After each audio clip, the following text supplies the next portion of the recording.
Parents getting good news. But miracles never come easy. That's why, as great as children's hospitals are, they need our support to keep miracles happening. Please join me in supporting Children's Miracle Network hospitals. Put your money where the miracles are.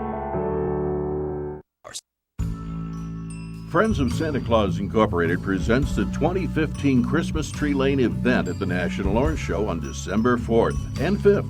Tickets are on sale now. The celebration includes dinner dance, live band, holiday luncheon, and the spectacular Macy's fashion show. Your attendance helps support children in our community. For tickets or sponsorship information, call 909-862-0732. That's 909-862-0732. Music Changing Lives, Kcaa and Daniels Jewelers are working together to make Christmas brighter for thousands of children in the Inland Empire. Random Act of Kindness is a toy drive orchestrated by Music Changing Lives, and Kcaa is a collection station. We will be collecting gifts until December 22nd, Monday through Friday, 8 till 5. If you bring by a gift for a child worth $15 or more, you'll get a $50 off coupon card from Daniels Jewelers. Drop off your $15 donation at Kcaa, located at 254 Carousel Mall in San Bernardino. For more information, call Di Rice, that's me, at 909-885-8502. Again, 909-885-8502. Music Changing Lives, Daniels Jewelers, and Kcaa 1050 AM and 106.5 FM. Thank you. Get your earplugs ready for the next rave at the Orange Show. Find out when in the calendar section of the Grand Terrace City News. You can also catch local education, business, and sports and entertainment news in print and online at grandterracecitynews.com. The Grand Terrace City News, local news you use. And good afternoon. 4:03 is the time. Checking out Inland Empire weather. Partly sunny tomorrow with highs into the mid to upper 70s, and then mostly sunny for the rest of the weekend. By Monday and Tuesday, we're going to be warming up to about 80 degrees. Overnight lows tonight about 41. Currently 64 here in downtown San Bernardino. Checking out your drive, there's an accident in the left lane of the 60 freeway, westbound side at Archibald, and traffic is backed up from the 15. Eastbound side is slow from the 71 to Archibald. Through San Bernardino, Waterman north and southbound is still closed between the 10 and East Mill Street, and San Bernardino Avenue is also closed in both directions still between Richardson and Mountain View Avenue. That is the very latest with news, weather, and traffic on the station that leaves no listener behind, Kcaa 1050 AM and 106.5 FM. Who needs friends or Facebook when you have KCAA's rant line? You can get it all out at 909-353-1050 with no interruptions. Do you want to tell us how much you're learning from Dave Ramsey? Keep your expenses down when you're a student. Maybe you stink. You can't take a shower at your place and you really need to. Work it down there at the largest online retailer in the United States, and they had him loading them trucks. I sure need a shower. Perhaps you're having money issues. Motel 6 ejector rates up. It used to be like $42. Now they're up to $59. Got about $4,000 in the bank, but working part-time, I don't want to whittle into that. Might need it later. Whatever you need to get off your chest, we are here for you. Give us a call on the rant line at 909-353-1050 and rant. We'll listen, we won't interrupt, and we may even play your rant on this station that leaves no listener behind. KCAA 1050 AM. Imagine that you're among the 4 out of 5 people who received help paying for quality health coverage through Cover California at the lowest possible cost. Imagine seeing a doctor for everyday aches and pains, unexpected emergencies, and preventative care. Imagine receiving help finding a health plan that's absolutely right for you and your family. Imagine not having to imagine. Covered California. It's more than just health care. It's life care. Visit CoveredCA.com to find free, local, in-person help or enroll online by December 15th to have coverage by January 1st. The Redlands Passenger Rail Project is going to happen. Get the information expressed on this story and more in the Redlands City News. Catch local stories posted online daily. The Redlands City News, online at redlandscitynews.com or in print at locations near you. KCAA Radio, Loma Linda, where no listener is ever left behind.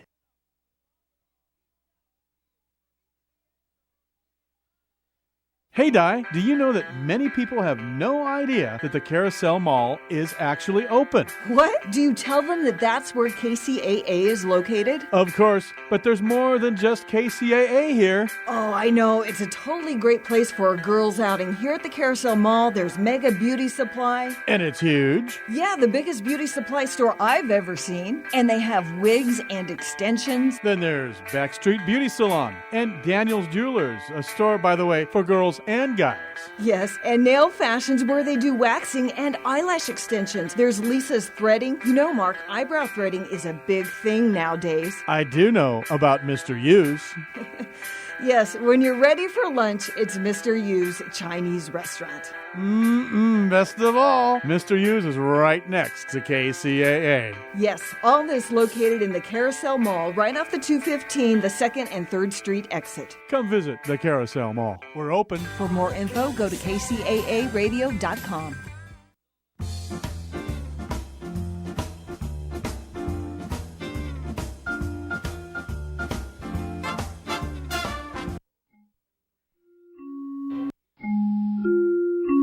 You're listening to a live local special news report on KCAA 1050 AM.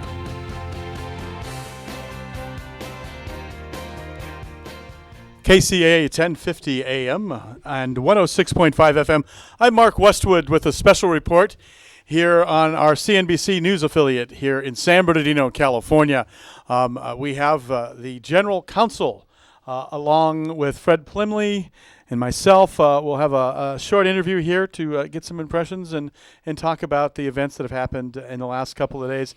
We have General Counsel Hamid Asghar Khan. Is that correct, sir? That's correct. Thank you very much for coming, and we will turn this over to Fred in just a minute. But for our listeners here, KCAA has been reporting quite a bit, and this is another, we're going to be going and learning more about this turn of events. But I want to define what a council is, and please correct me, sir, if I'm wrong. A council is an official representative of the government of one state in a territory or another, normally acting to assist and protect the citizens of the council's own country. That's absolutely correct. And to facilitate trade and friendship between the peoples of the two countries, a council is distinguished from an ambassador, the latter being a representative from one head of state to another.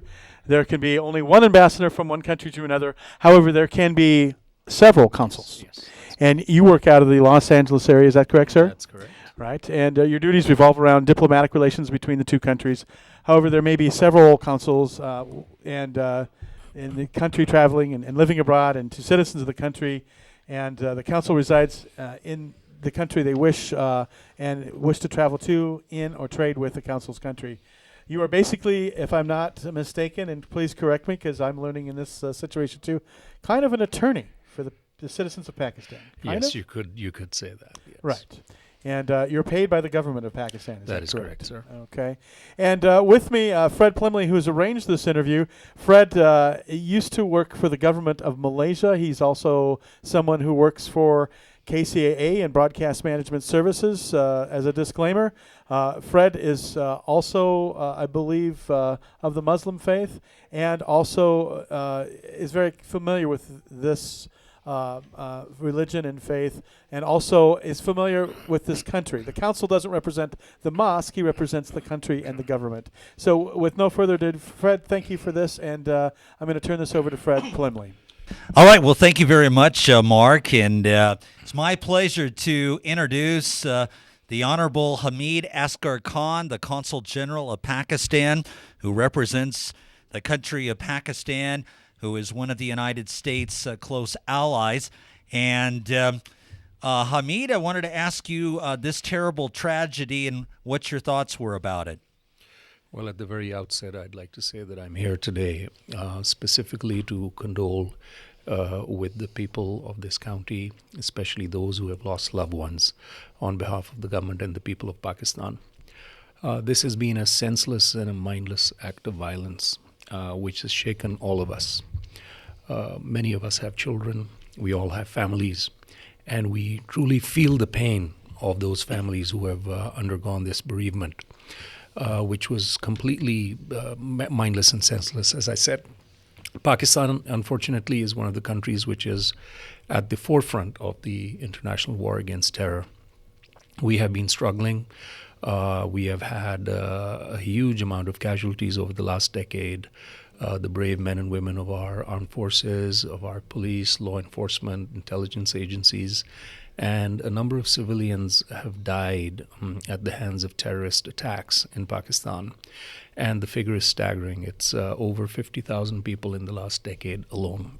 General Consul Khan, as we realize that Saeed Farouk and Tashin Malik, the two assailants, the alleged assailants, were from Pakistan. Is that correct? No, sir. You are not correct. really on the ball there. The gentleman, the male, was an American-born citizen. American-born citizen from Ohio. Correct. Yes, and his wife was originally from Pakistan. She spent an extended period of time in the Middle East, which is where she met and married the male.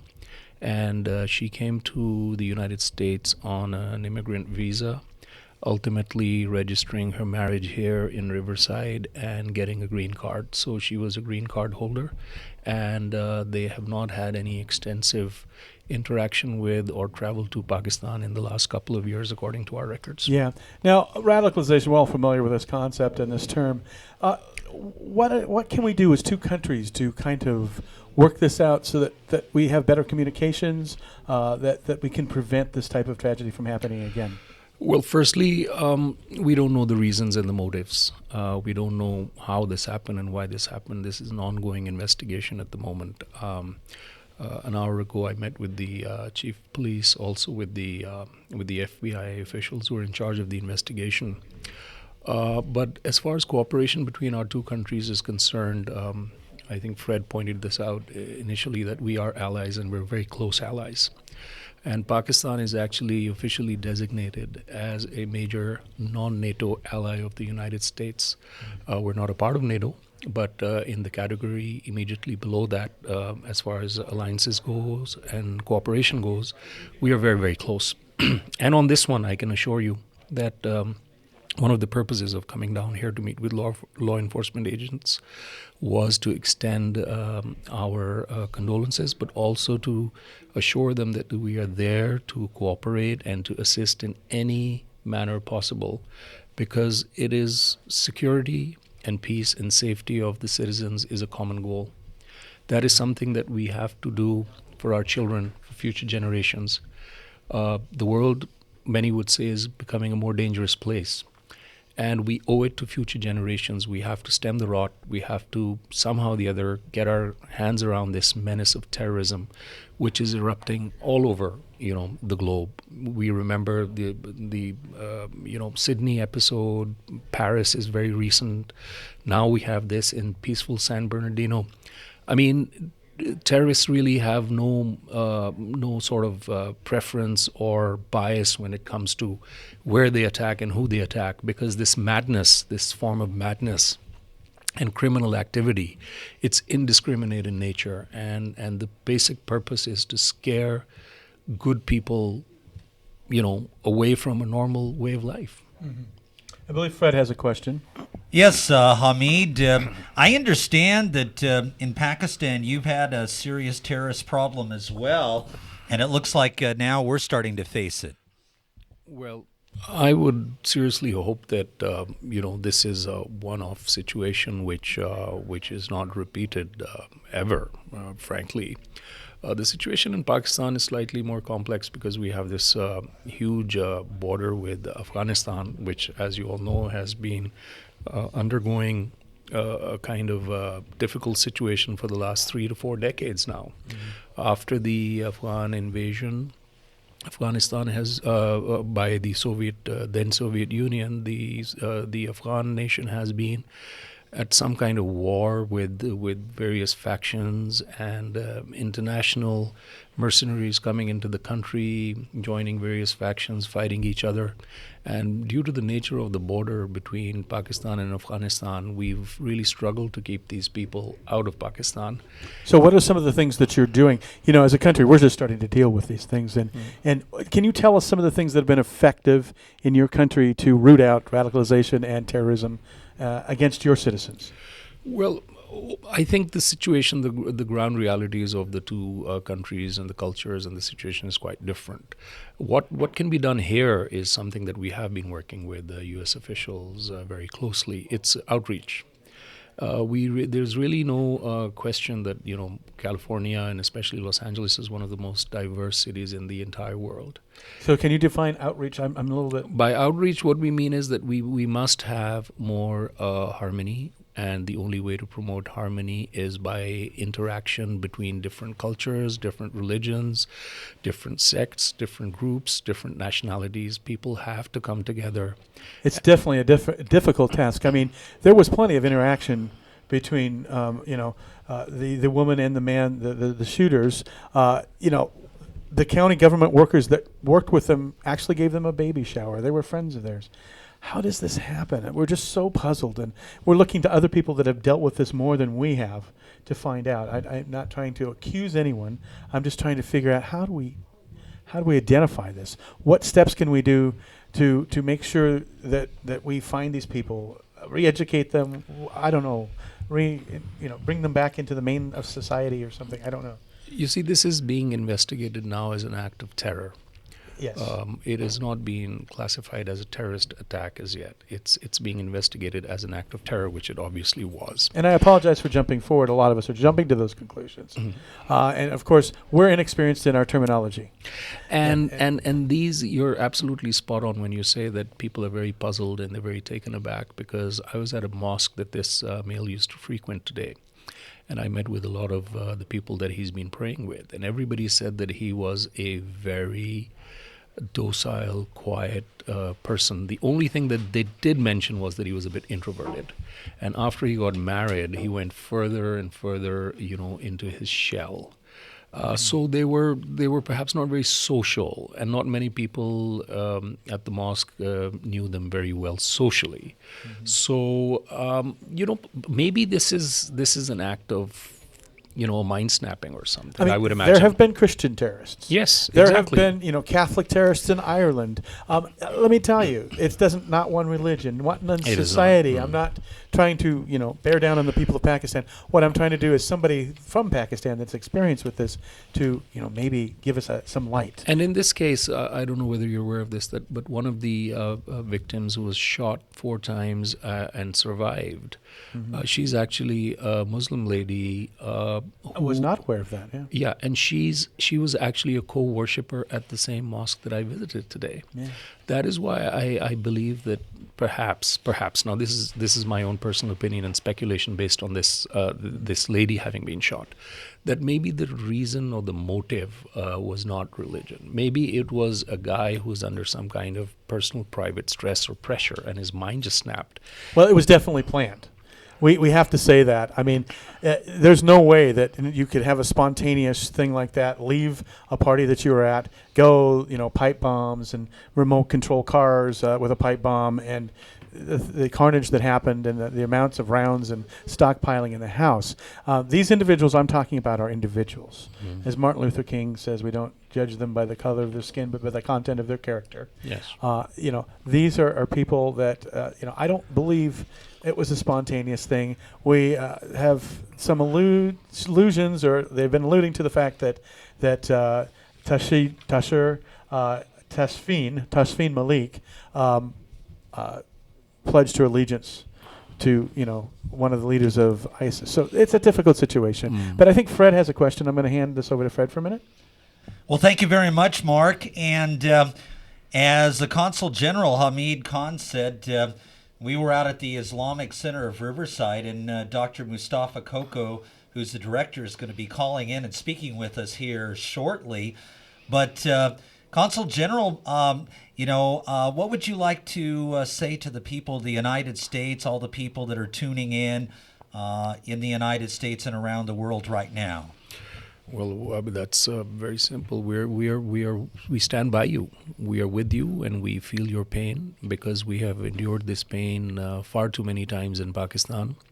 And the people of Pakistan and the government of Pakistan feels that even one single life anywhere around the world which is taken needlessly and senselessly, that is wrong. I mean, there's absolutely no condoning such behavior at all. And I would also like to add, from the religious point of view, that there are clear fatwas by religious leaders in Pakistan which state that anybody who is lifting a weapon or a hand or a sword or anything against his fellow man, such actions are not condoned by Islam, which is supposed to be and which is a religion of peace.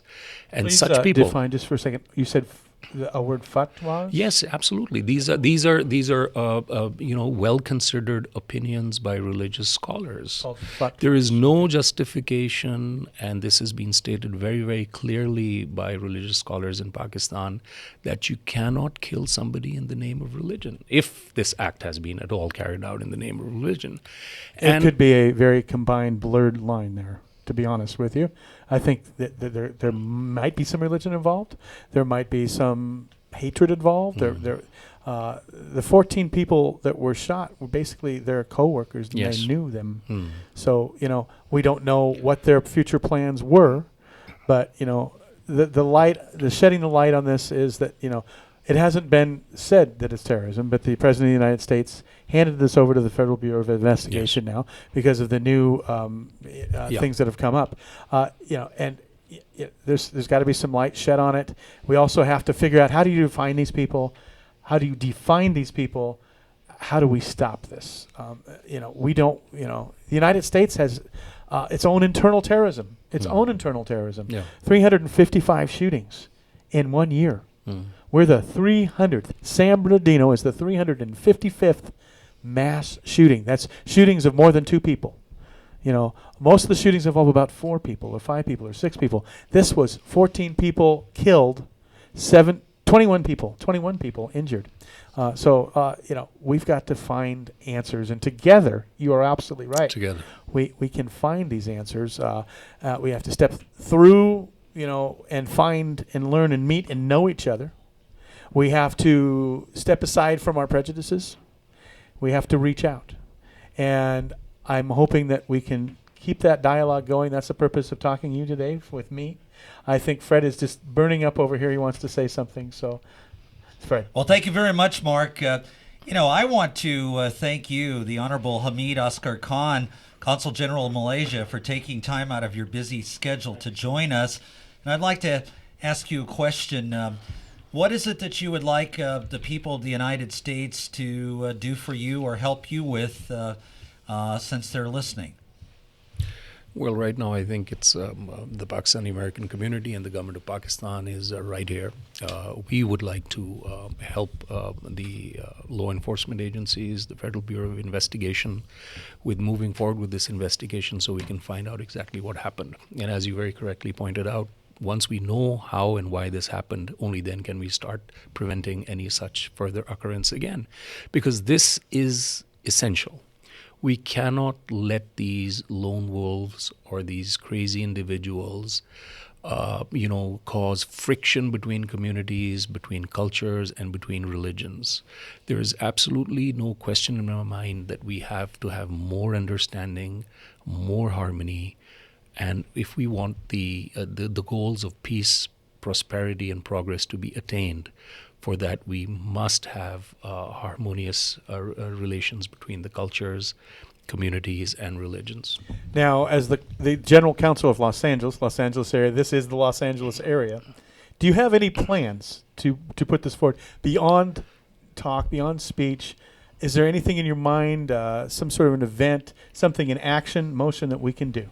Yes, absolutely. The consulate is going to be planning a large community event at which we are going to be inviting interfaith leaders along with law enforcement. Do you have any details on that event yet? No, it's a work in progress because we're going to schedule it in conjunction with some of the investigating agencies because we would like them to be present there as well.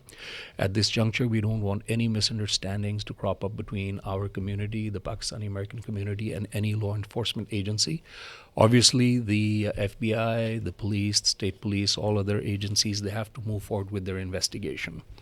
And there's a period of mourning as well. And there is a period of mourning as well. So we are going to have this event at which we hope that we'll be able to come closer together, and we'll be able to shine the spotlight on the need for cooperation and on information sharing, and as I said, developing better understanding between our peoples.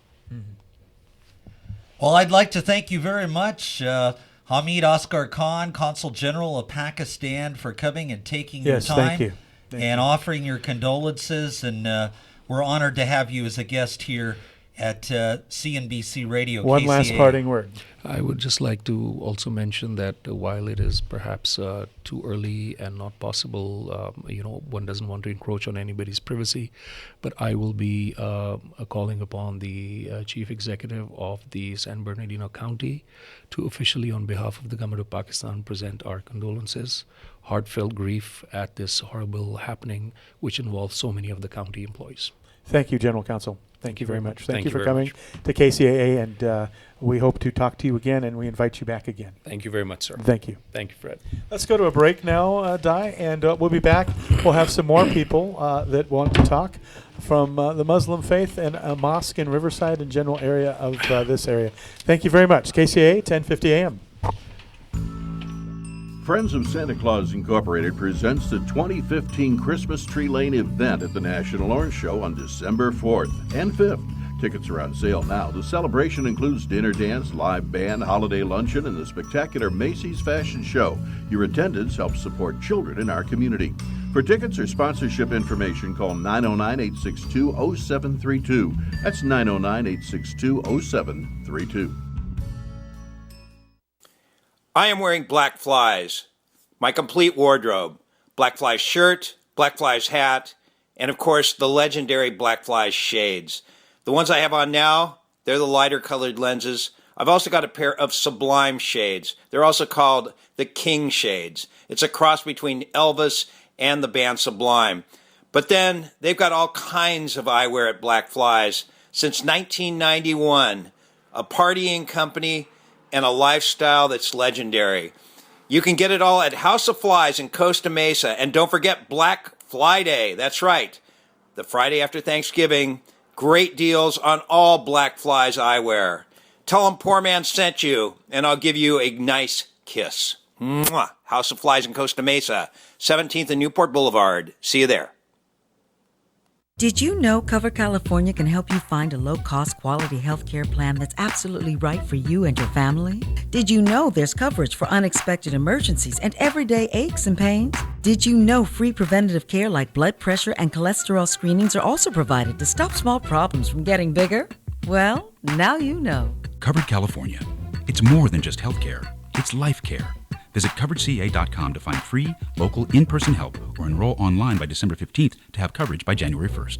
And now it's time for another Support San Bernardino Spotlight. Hi, my name is George Hahn. I am the Senior Minister at the Center for Spiritual Living Inland Empire. In the next few weeks, we would like to support San Bernardino by highlighting the outstanding things about our city. Today's program features Reverend Irma Forward. We are the Center for Spiritual Living Inland Empire, teaching science of mind, a spiritual philosophy which empowers the individual to express creatively and to live a successful life. We practice affirmative prayer based on the teachings of Ernest Holmes. Sunday services begin at 10 a.m. During the week, we offer classes as an adjunct to Sunday services. These classes present a basic idea for successful living. On Saturday, December 5th, there is a family Christmas concert featuring renowned guitarist Rob Reynolds and family. On December 21st, there is a candlelight service with traditional holiday music. Julie Edwards Matanga will lead the Christmas bells. We look forward to serving you and meeting your spiritual needs.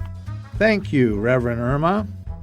This program was underwritten by Center for Spiritual Living Inland Empire. If you would like information about today's program, please contact me, Reverend George, by calling 909-883-7171. That's 909-883-7171. Here's your Money Minute with Market Wrap host Mo Ansari. If you follow the markets, you've probably been getting seasick lately. But what if I told you that market volatility can be a good thing? If you're a bargain hunter, this is your coupon. So keep your shopping list handy. If you're a long-term investor with plenty of time before retirement, the money going into your 401k each month will buy more shares when the markets are down. And if you have a good financial plan, you can relax while others worry, because that plan will carry you beyond today's headlines. Of course, you should always consider professional guidance before making any financial decisions. That's your Money Minute. I'm Mo Ansari. For more tips on investing during market volatility and other investment topics, listen to Market Wrap weekdays at 5 p.m. on this station. For a free consultation with Mo Ansari, call 800-388-9700. That's 800-388-9700. Compact Asset Management is a registered investment advisor. Funds Custodian Fidelity Institutional Wealth Services, member FINRA SIPC. KCAA is your CNBC News affiliate. We're the station that gets down to business.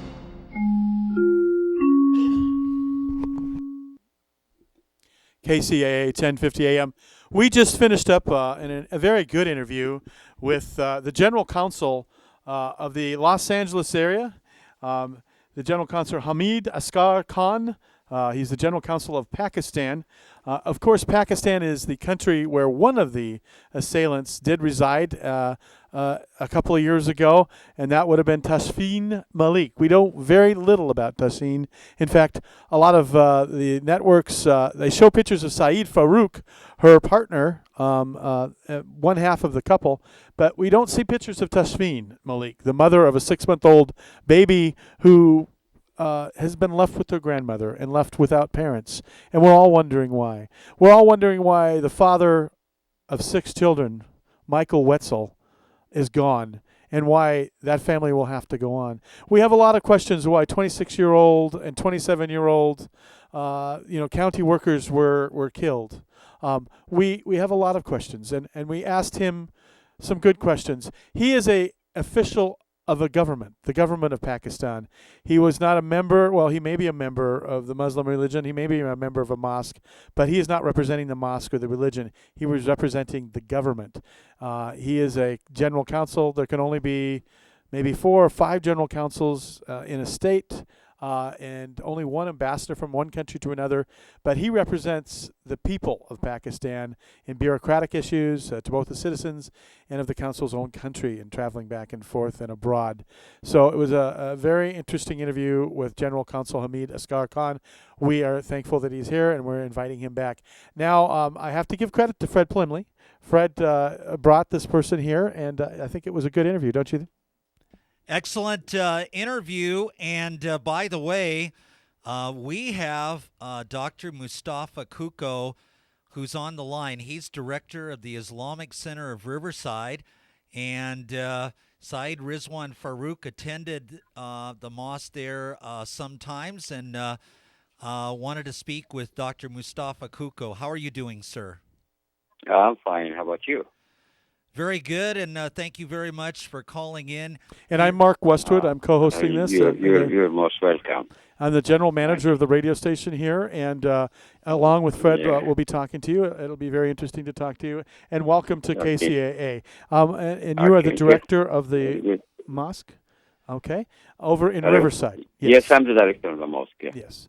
Okay, and a pleasure to have you here, sir. I am going to, first of all, turn this over to Fred, and then I'm going to ask questions that maybe people who are unenlightened and unaware and maybe not very familiar with your faith might ask, and to shed some light in education and in understanding. So, Fred, go ahead and ask the first question, please. All right. Well, thank you very much, Dr. Mustafa Kuko. You're welcome. What is your feeling about this terrible tragedy, sir? I was here at the mosque in the evening of Wednesday, and then someone sent a text message, and he said the person who committed this atrocious crime is Mr. Rizwan Farouk, and we were in a state of disbelief. How many mosques? Shortly after that, someone called from San Bernardino, and he said he talked to some source from the police department, and they told him it is Mr. Ridwan Farouk. So at that time we made sure that's in the evening of Wednesday. How many? So you have a like lot of 7 mosques in o'clock the or- area, right, sir? Excuse me? You have a lot of mosques in the area, correct? How many mosques are generally in the Inland Empire, Riverside, San Bernardino area? How many mosques in the Inland Empire? Yeah. I believe around 11 mosques. 11 mosques. And of course, Saeed Farouk and along with his wife, they were described as devout in their faith. Did they attend your particular mosque, sir? He was attending the mosque for a while here, for 2 years. He was. So did you personally know them or have interaction with them? Oh, yeah, I personally know him. Yeah, I know him. Okay. Yeah. And what do you know about these people? Can you tell us about them? Well, he was a regular worshiper here. He's kind of a very quiet person, a little bit withdrawn. He's not that, he doesn't mix with people that easily, and he's a kind of a private person. But he appears very peaceful and decent and harmless. Now, forgive me for That's asking what I this, know and about Fred him, can and, probably ask and answer this question too. But, they got married, apparently, or some sort of a ceremony, probably in your faith, where two people Right. come together. They had a baby. Maybe there was some sort of a ritual, some sort of a blessing of the baby. Did you know I anything don't know about about the baby because Mr. Farouk has left our mosque almost 2 years ago. Okay. So anything after January 14th, I'm not aware of it. I haven't seen him in a long while. Were you ever in their home? Between January or February 2012 to January 14th, he was here. Yes. Were you ever in their And home? during that period, he got married actually. Yeah. We're just trying to find out more about them, and please don't take offense to this, but were you ever in their home? What is it? Were you ever in their home? No. Okay. Fred, do you have a question you'd like to ask? Yes, Dr. Kcaa. First, Yes. I was at the mosque and I noticed that people were just very surprised that this has occurred. And also, I wanted to mention and clarify this with you that the gentleman, Saeed Rizwan Farouk, was known as Rizwan by other members of the mosque and friends, correct? Say it again. There is I some said sound. He was known as Rizwan to you and others. His middle name, Rizwan. Yeah.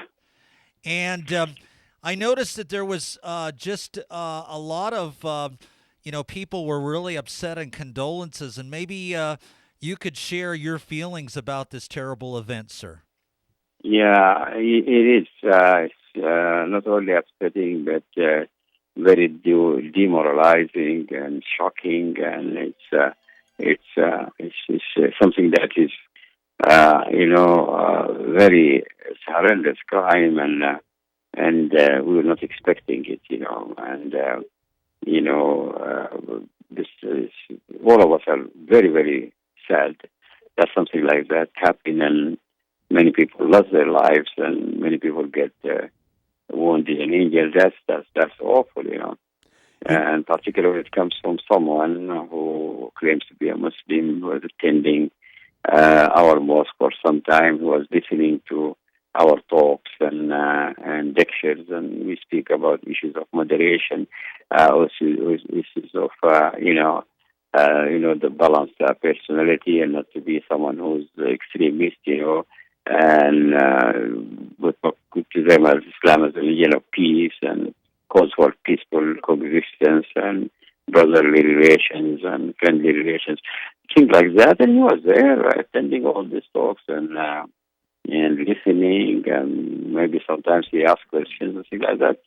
But and he himself, someone who's very humble and looks nice and speaks with a soft and gentle voice. and never get into any argument with anyone. Never. So they never expressed any kind of radicalization to you or radical ideas? Not at all. Not at all. Not at all. Never. He never spoke about anything that relates to politics or radicalization or anything that we stand against. About a year ago, he knows that our mosque is a mosque that's always run by moderation.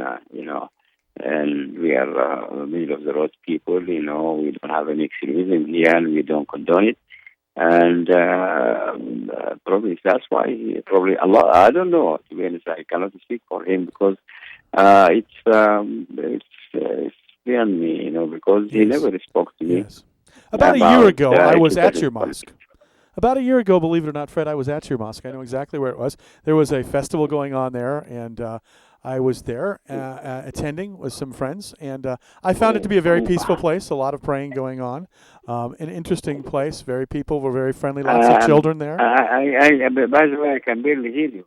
Oh, you can barely hear me. Oh, I'm sorry. There is something, like something like an echo or something like that. Say it again, please, if you... About a year ago, can you hear me now? Yes, okay.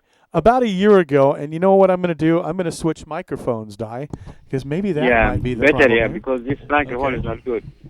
Okay, maybe you can hear it now better. Oh, much better. That's better. Okay. That's better, yeah. About a year ago, I attended your mosque, and I found it to be enjoyable.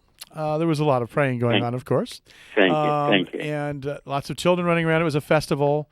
There was, some food being served in a hall next to you outside of your center there. And I don't exactly know what you call your worship space. Forgive me for not knowing the terminology. But I felt very comfortable. Thank you. And I'm sure that, if I had gotten to know a lot of people, I would know them to be great to nice people. But these people as your family. These people like your own sons and daughters.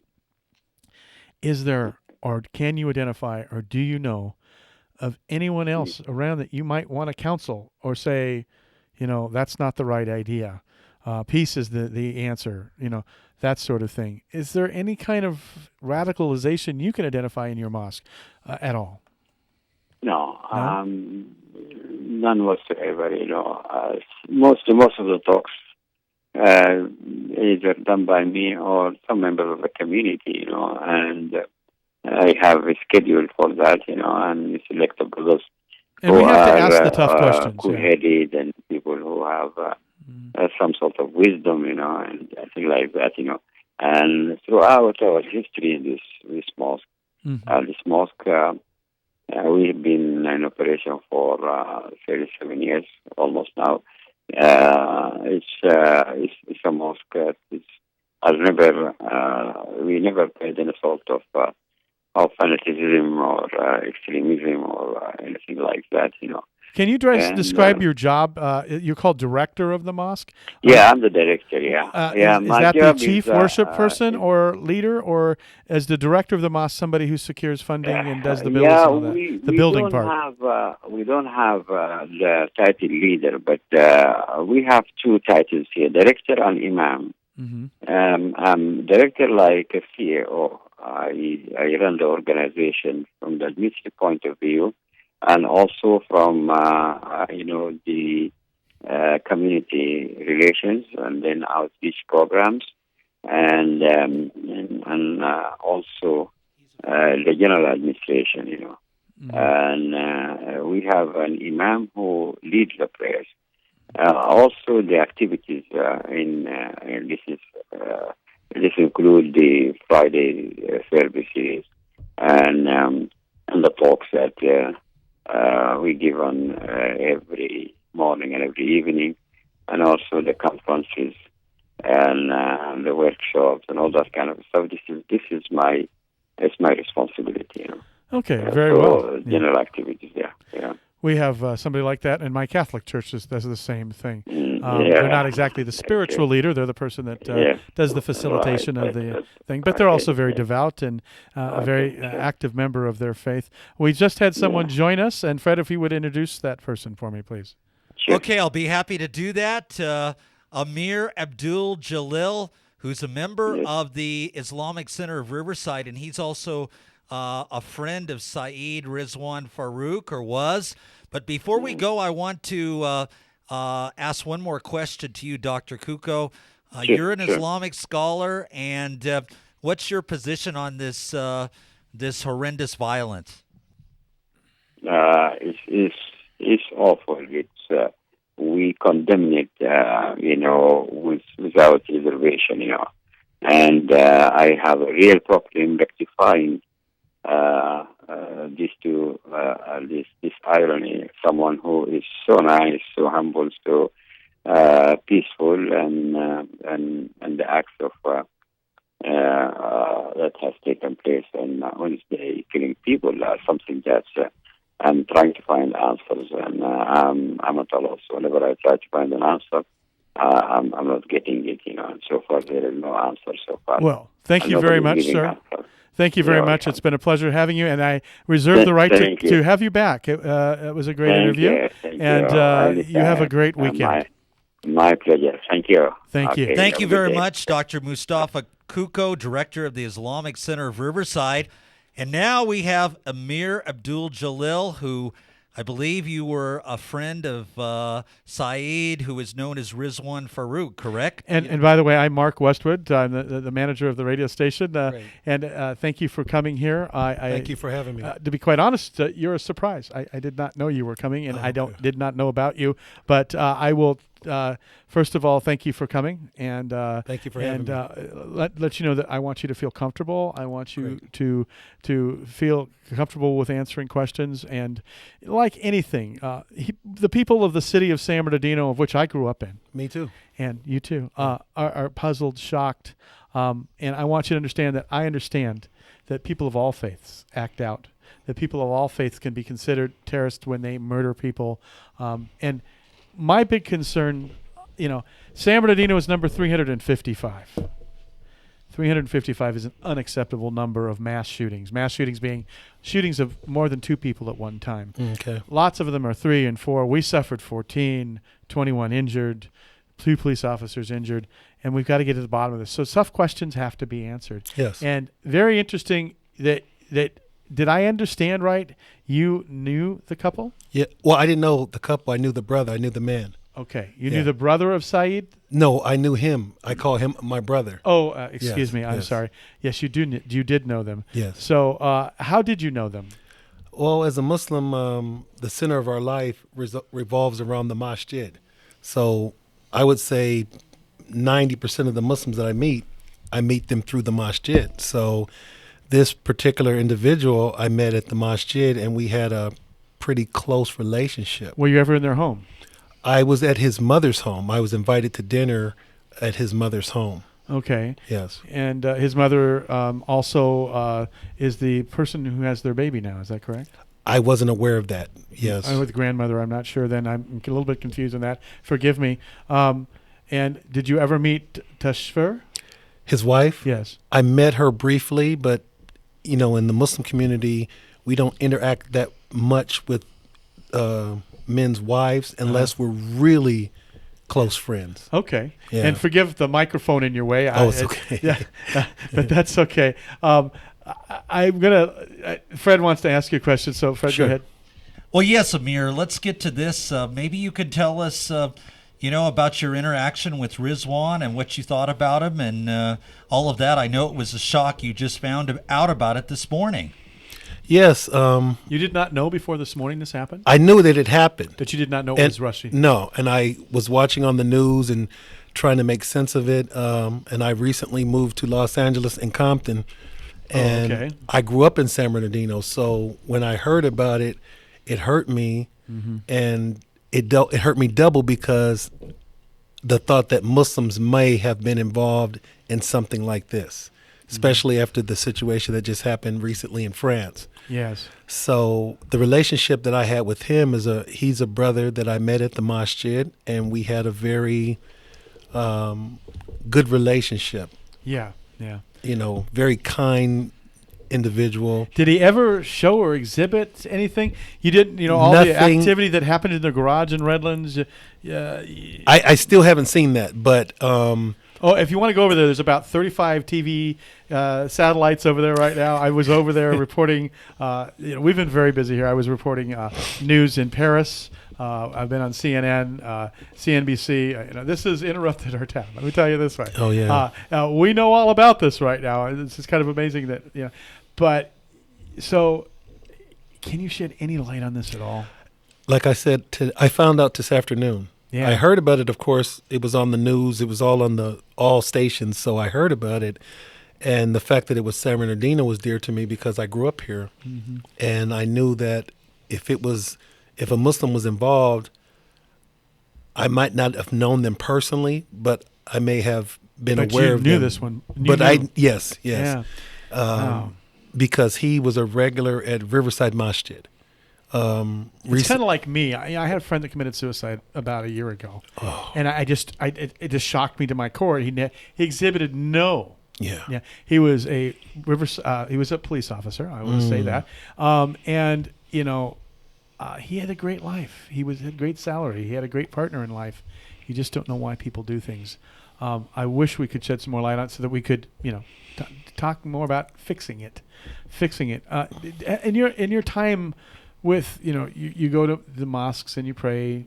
Are you a devout Muslim? Do you go several times a day or once a day? Yes, I go, depending on where I'm living. When I was in Riverside, I would go, 3-4 times a day. Right. I know Dr. Kcaa very well. So when you go to the mosque, you go and you pray, and then you may have to go back to work or go on with whatever you're doing. But do you stay behind and conversate? Do you have cups of coffee or? Yeah, I mean, with different individuals. I was in Dr. Kcaa's office, who just got off the radio. I was in his office an hour ago. I know him very well, and when I go to the masjid, I pick his brain. He's from Sudan, and he's very knowledgeable. I've met a lot of Muslim scholars over the years, but this particular man is very knowledgeable in the fact that when he gives lectures, very rarely will you see him reading from a paper. This is knowledge that he's gained over the years. And Ridwan was a very special brother, maybe not to that knowledge level as Dr. Kcaa, but he was very wise. I try to spend my time with intelligent people because I don't, want to spend my time with somebody who would be capable of doing this. And this is why it's so shocking, because as I was mentioning to some of the people today, if it was for me to give my life in respect that I would say that this brother wouldn't do it, I would give my life right now, because I don't That's believe. The same way with my friend I don't believe for 1 second that he's capable of doing. This is one of the nicest people I've ever met. The people who worked with him had no idea. Yeah, we had one of the people that was killed with the spray of bullets, not directly, but killed with the spray of bullets. Of course, indirectly or indirectly, you're still dead. Yes. But this gentleman was a Messianic member of the Jewish faith, and he talked with him all the time. And, of course, they had very different views in life and perspective. Sure. But he never spoke badly about him. His wife said he never spoke badly. Jennifer Salasunis said he never spoke badly of him. The people in his office gave him a baby shower. Some of the very people that died gave him a baby shower. It's just, I don't know why my friend committed suicide. I would never have thought in a minute that he committed suicide. When I found out he died, it took me several days to figure out how he died, and it just wasn't being talked about. Is this the case? It's just several days of we just don't know, or do you think it's just not being talked about? Like I said, I just found out this afternoon. Very, very shocked. We have our Juma prayer, and I walked out of the prayer. One of my friends told me, he said, I came to say sorry to you because I know that and I said, what are you talking about? And then he mentioned who it was. And I was just shocked. Because the shock is incredible. This is not a person that you could imagine in a million years that could do something like this. I mean, there's other people, if you said, I would say, well, I don't know. But him, just not that type of person. Well, Amir, we're really glad that you're here. And What would you like to tell the people of the United States that are listening to this broadcast or viewing this broadcast? Right, not to make you nervous, by the way. No, But we are not at all. On the internet, we do understand that KNBC News is picking up our feed right now. So I forgive me for not informing you of that when you came in the door, but we just didn't have time. I'm fine with it. But, okay. I would say that you can always look at a situation and you can only judge it from your perspective. And everybody else is going to have their way of looking at it, but I can only look at it from the perspective, the time that I spent with this man. And there's a lot of Muslims around the globe that are not very knowledgeable about Islam. They're not very sincere about Islam. I and the Catholic faith have the same experience with people who claim their Catholic Yes. faith that haven't been in a church for Yeah. 20 years, and then all of a sudden they're talking, and I'm like, oh, that's not what it's about. So, I've heard of people who live in Mecca who've never been to the Kaaba. And people from all over the world would give an arm and a leg to go to the Kaaba, and there's people who live in that. So no one has a monopoly on sincerity. You can't evaluate that. But as far as what I know of this brother, he's one of the kindest, most sincere people I've ever met. I've been at that masjid for 25 years, and I can't name, let's say, 10 people who've invited me to their home for dinner. He's one of them. and what did you have for dinner? His mother made some chicken and some rice and some salad. And it was his mother and his wife wasn't there yet. Tashfir, his wife wasn't No, his there wife yet? wasn't there Were yet. they indeed married?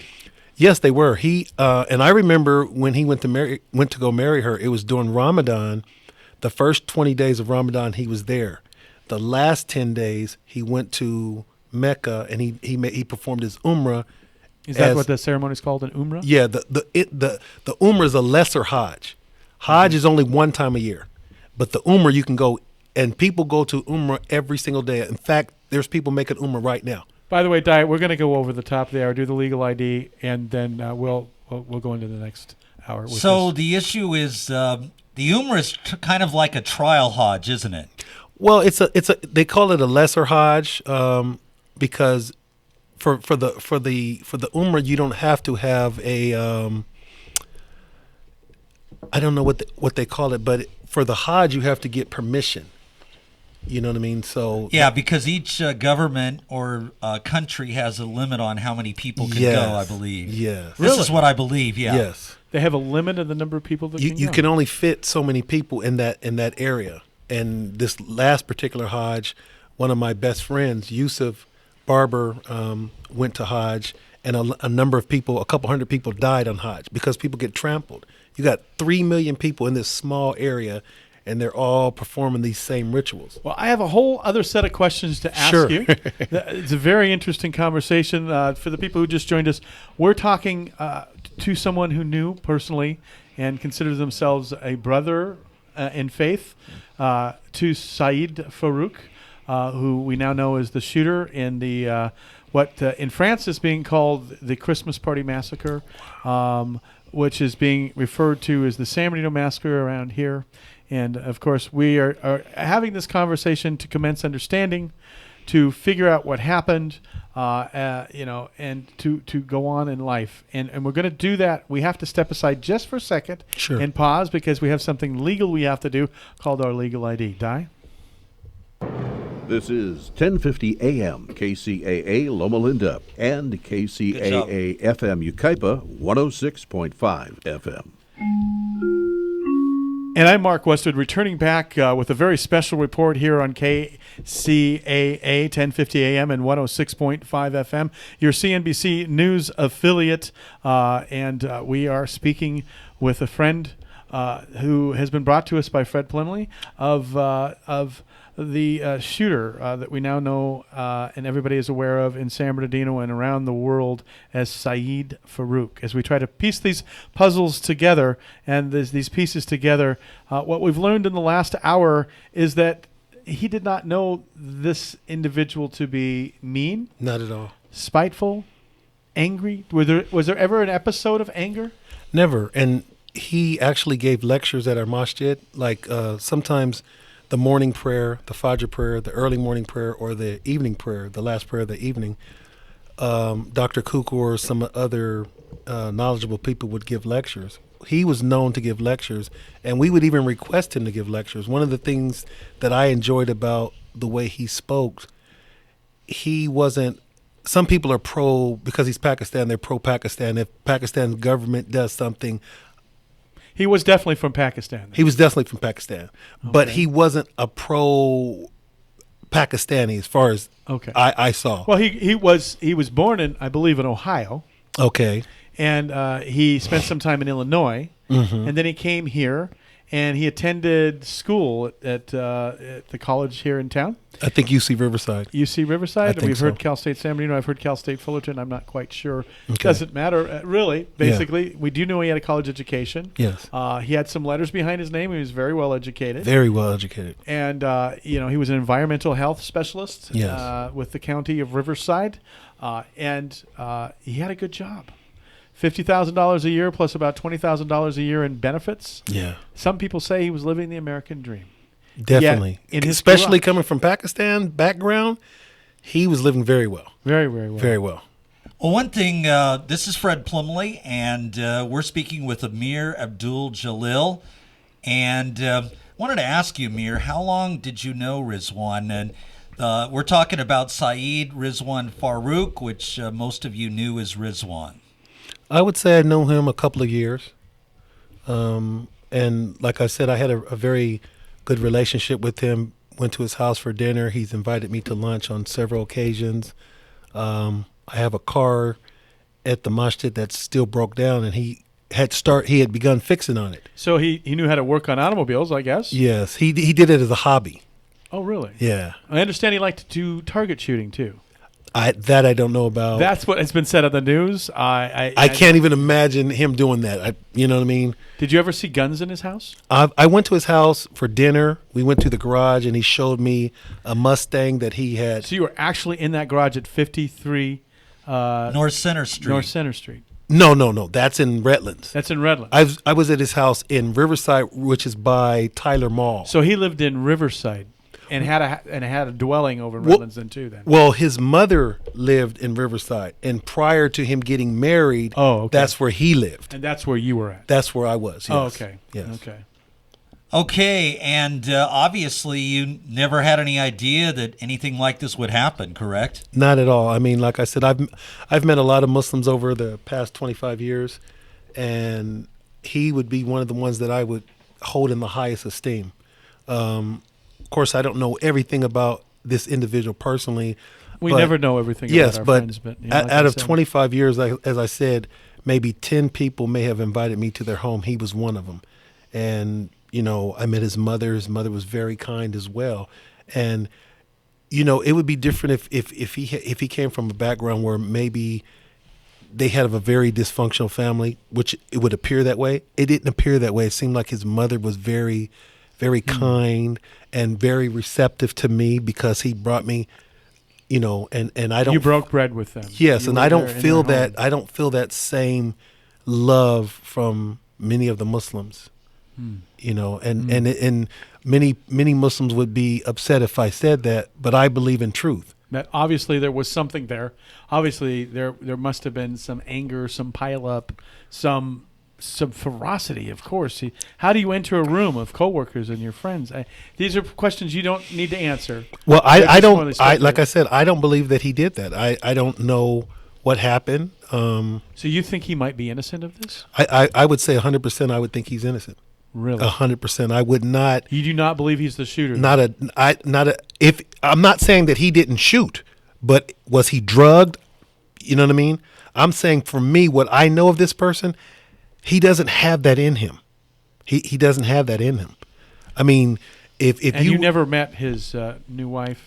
I may have met her at the masjid just in passing, but not a real conversation because we don't fraternize in that manner. Because the San Bernardino chief of police, and from what they did, and of course there was 76 rounds of bullets fired at them by them. There's no denying that. I've seen it on the video. It was them. Yeah. They fired 396 rounds back at him. Okay. But they had the long rifles. They had the guns. I'm sure that there will be forensic evidence that maybe ties them to this. I would hope that our police department didn't, kill somebody like that. But they had rented a vehicle. The vehicle was in their name. The apartment where they found the pipe bombs was in their name. The garage where, several thousand rounds of .223 caliber bullets, 2 9mm, 2 long guns. All this ammunition was found in that garage at 53 North Center Street in Redlands. They definitely were identified as the couple who rented that house. Okay. I hate to throw this at you. I know you're just processing it. But it just blows my mind that somebody could compartmentalize, conceal, internalize something like this, and then snap and kill coworkers they worked with. The coworkers identified him. Yeah. It's not like he's not been identified. The chief of police in San Bernardino, 100% sure, beyond a shadow of a doubt, says that it was Saeed Farouk and Tashfir Malik. We have two different people we knew, I guess.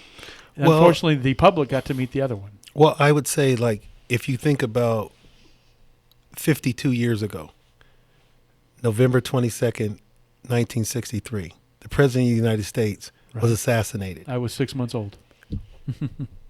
52 years later, we still don't have the truth. They've made movies, they've did hundreds of documentaries, and the American people still don't have the truth. Well, there are some people that accept one story as the truth and some people that don't. I guess this is what we've come to. I mean, when you examine that, and you're saying you have a Secret Service, you have all these agencies, and his brain came up missing. They. Well, that may or may not be true. There's been a lot of stuff, but of back course. to the subject we're here to talk about. Okay, We're yes. not here to solve it. And the reason why I brought that up is because if you ask somebody who knew Lee Harvey Oswald, they might say A, B, or C. I didn't know. I'm not intimately like a personal friend, like we talked every day or something like that. I know other Muslims that I'm much closer to, but we did have a relationship. In fact, a couple months ago, he called me and asked me what I wanted to do about my car. And he offered to fix my car free of charge. He just said, just come up with the money to get the parts. So he wanted to wrap that up then, obviously. Excuse me? He wanted to wrap that Yes, up, because he had started working on it. And that's the kind of kind person he is. He didn't owe me anything. There was no benefit for him to do that. Okay. Very interesting. I thank you for this great perspective. Fred, ask one more question. We've only got about 2 or 3 more minutes, and then we need to get back to our regularly scheduled programming. But I thank you for coming. Thank you for having me. I want to thank you very much, Amir Abdul Jalil, for coming in. Thank you for having me. You stated you're from San Bernardino. Tell us a little bit about your background, if you would. Well, I grew up. I was born in Maryland, Andrews Air Force Base, Air Force brat. My father was in the military. Went to Vietnam. Retired after 20 years. My mother was in civil service. Worked as a telephone operator. Worked at the Pentagon in the 60s, where she couldn't even eat at the lunch counter. I grew up in San Bernardino. Elementary school, Victorville, junior high school. Where did you go to elementary school? San Bernardino. Ramona Alessandro. Oh, okay. Yeah. Okay. Yeah. And you went to high school here in San Bernardino? I went to Eisenhower High School in Rialto. Yes. Okay. Yes. And then did you go to Cal State San Bernardino? No, I went to San Bernardino Valley College for a little while, played basketball, and didn't work out too well, but, And then went on somewhere or something like that. Yes. Well, we've got to wrap this up, unfortunately. Okay. Thank you very much, Amir, for joining us and telling us about your recollections. Thank you. Thank you so much. I'm Mark Westwood. Fred Plumley. KCAA 1050 AM. We've had a special report, very interesting, with a friend of Saeed Farouk, who knew a very different Saeed Farouk. We also talked to the director of the Islamic Center, Dr. Dr. Mustafa Kuko. Thank you very much for coming. And the General Counsel for the country of Pakistan, of the Los Angeles area, Hamid Asghar Khan. Very interesting interview. We hope to have more interviews and discuss more with these people as we learn and move on from one of the worst shootings in the history of the United States, and definitely in the last 2 years since Sandy Hook. The San Bernardino shootings on December 2nd, 2015. I'm Mark Westwood. For KCAA, for Fred Plimley, we're now going to join our regularly scheduled programming after a couple of messages here. KCAA, 1050 AM, 106.5 FM. Thank you. Friends of Santa Claus Incorporated presents the 2015 Christmas Tree Lane event at the National Orange Show on December 4th and 5th. Tickets are on sale now. The celebration includes dinner dance, live band, holiday luncheon, and the spectacular Macy's fashion show. Your attendance helps support children in our community. For tickets or sponsorship information, call